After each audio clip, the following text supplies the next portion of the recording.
Vous les avez peut-être aperçus sur le tracé de la future ligne 1, c'est mercredi et jeudi.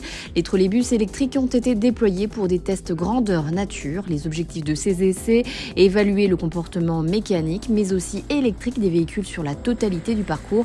Des tests supervisés par le constructeur suisse S. Du côté des conducteurs, des équipes de Keolis ou encore de la métropole du Grand Nancy, l'enthousiasme est de mise. Nous avons retrouvé aussi Rachid au volant du trolley et dernier conducteur du TVR Bombardier. Une très grande fierté. La dernière fois j'ai pleuré, c'est-à-dire qu'on a perdu un tram qu'on a roulé pendant un certain temps. Ça a fait un pansement au cœur. Là, c'est pas qu'on a oublié l'autre, mais là, c'est une autre étape de notre vie.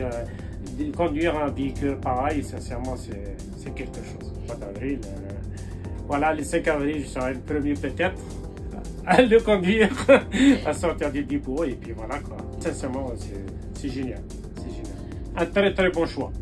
Le tracé est prêt, on est capable de le tester sur la totalité. C'est une vraie fierté pour les conducteurs et quand je les entends dire que le véhicule est formidable, c'est que ça va bien se passer. C'est évidemment une très grande journée pour nous parce que c'est les premiers essais de plateforme. Le fait notamment que nos conducteurs soient au volant, puissent se croiser sur la plateforme. C'est une belle réussite depuis hier. On a hâte d'entamer la suite. Vous avez 2 jours de test grandeur nature.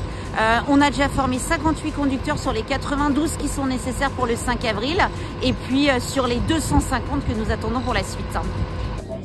Un tournant pour le réseau Stan. Du côté de la métropole du Grand Nancy, la mise en service des trolleybus à l'horizon du 5 avril s'accompagne d'étapes et de priorités.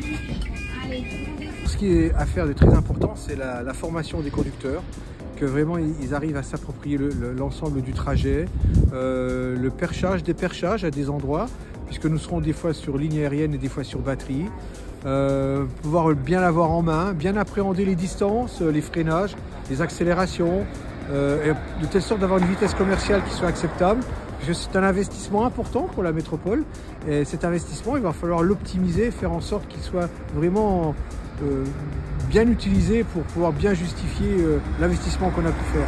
Ce qu'on voit en premier quand on monte, c'est un espace.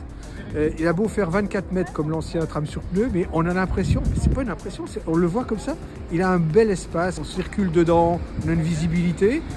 En plus, quand il démarre, c'est le silence, on est vraiment bercé par le trolley. Et puis, bon, c'est tout le confort qu'on a pu amener, y compris pour les personnes à mobilité réduite, les places pour les handicapés, fauteuils, non-voyants. Enfin, vraiment, c'est vraiment un nouveau type de matériel. Je pense que les grands anciens vont s'y faire, vont être contents de pouvoir l'utiliser dans les meilleurs délais. 5 avril, c'est le premier jour.